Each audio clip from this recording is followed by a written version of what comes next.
I done started. I ain't got my headphones on now. Boy, I tell you, folks.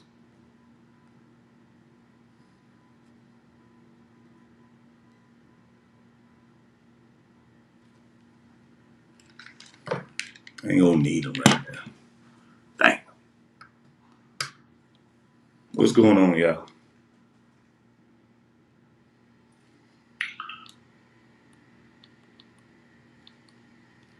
Getting everybody to tune in. Ain't gonna need them.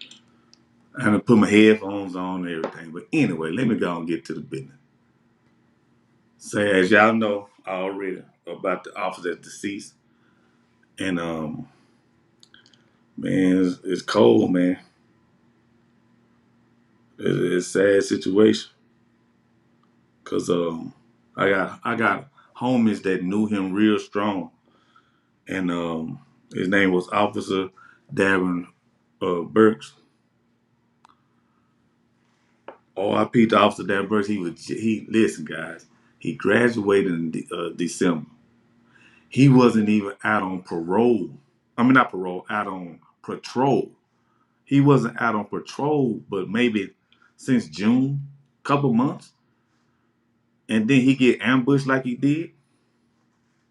Suspect, guys, a lot of people asked about the suspect. We haven't got the update on the suspect, but the suspect was deceased in Lewisville, guys.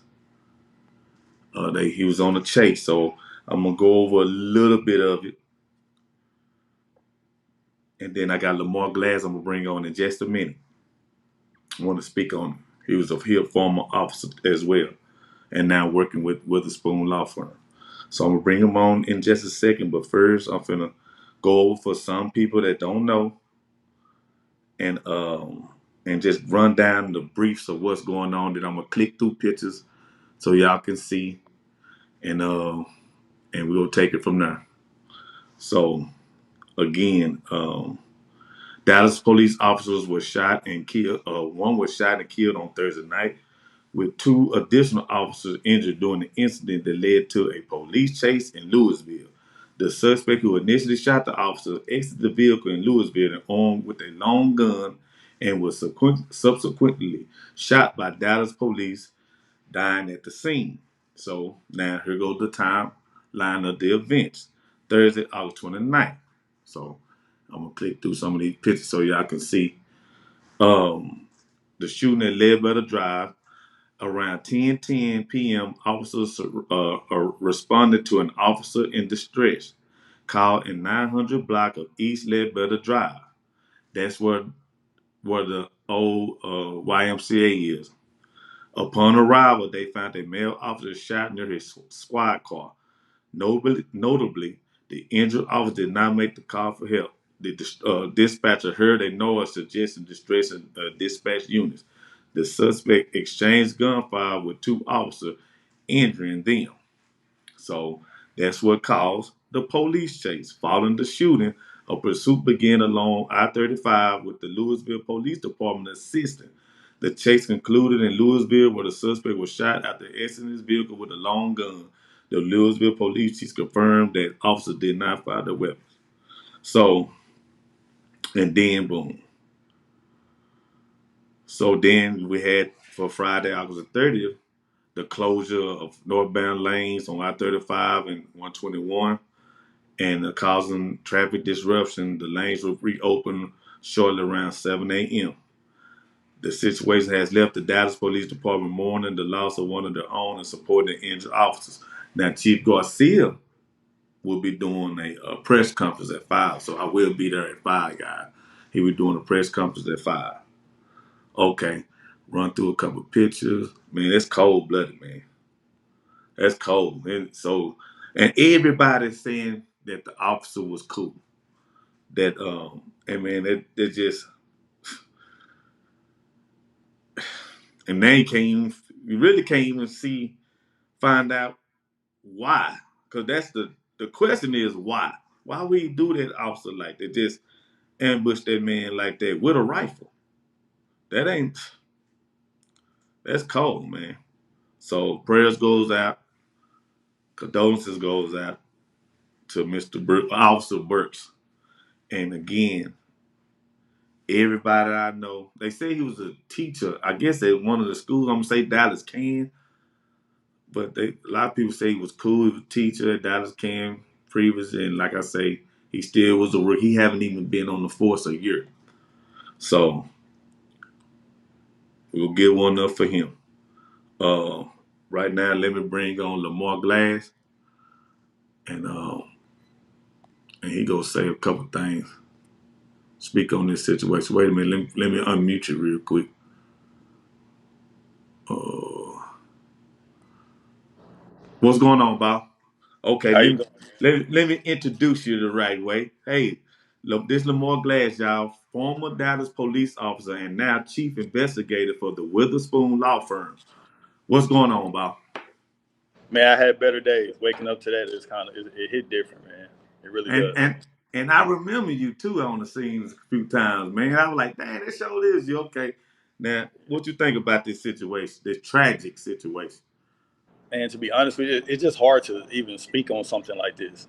You Right. know, I did it for almost 10 years, and now I'm Yeah. reserved. Now with Witherspoon as their chief investigator, it brings up so many emotions and so much feelings. Because go back to July 7th. You know what I'm saying? Me being in the midst of that, it just brings up all those feelings. And not only at the scenes, but it's the aftermath that a lot of people don't think of, right? Right. Dealing with families and other officers that might be affected by this moment. Right. And the community kind of affected by this moment too, because what I'm hearing and what I have heard from phone calls and text messages this morning is that he was solid. Like we Man, got to keep those everybody officers. said he was solid, man. Everybody saying not haven't heard one bad thing, but I want people to understand. In my position now is that to reach out to the community, and especially those officers that are solid, that are putting their best foot forward. We got to keep them close, man. We Man, have to keep them close. We need them in the community, and I want on behalf of With the Spoon Law Group, I just want to say, man, we're here. If officers are listening, we on Channel 3, and if you're from the Grove or Buckner Terrace, this is where we at. We do a lot of community stuff. We want to be able to reach out to DPD, reach out to the family, and say, hey, you guys can use our facility for candlelight, whatever you possibly need, because we're community first. right. We can give back, then that's what I want to do. But being in that position, man, it's not. It's affecting a lot more people than what everybody knows. Man, yeah, it's tragic, man, and it's so bad. Even when everyone's saying he was a good dude, and then I have friends that personally know him. You know, I done seen him before, but they personally know him, and he was a graduate from Paul Quinn, guys. For everybody want to know, he's graduated from Paul Quinn.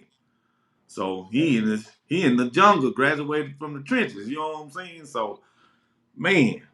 And it's just sad to hear that, man. And then when you get everybody saying he a great dude, man, you can't go back. Can't help but to say, you know what, man? It makes you just like, God, the good die young. No matter if you're an officer or in the streets, Yeah. or even just a citizen, the good die young, guys. So, man, well, I'm gonna keep my head up, man. You want to close them on that before I end this live, man?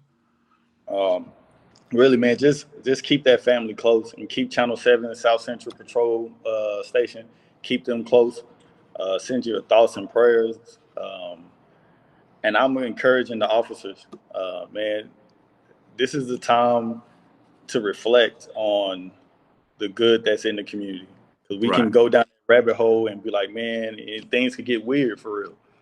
But this is a time to keep putting that uniform on, keep doing the right thing, and keep pushing forward for the community, because the community needs us. They need good people, solid officers, and I'm an advocate for that. But now I'm on the community side of it with Witherspoon, and I want to be able to extend an olive branch to the family, to DPD, and however we can play a part in that. And my thoughts and prayers go out to everybody that's affected by this. Okay. If you don't see on this, where is the murderer? On the screen, it says suspect deceased in Lewisville. Okay.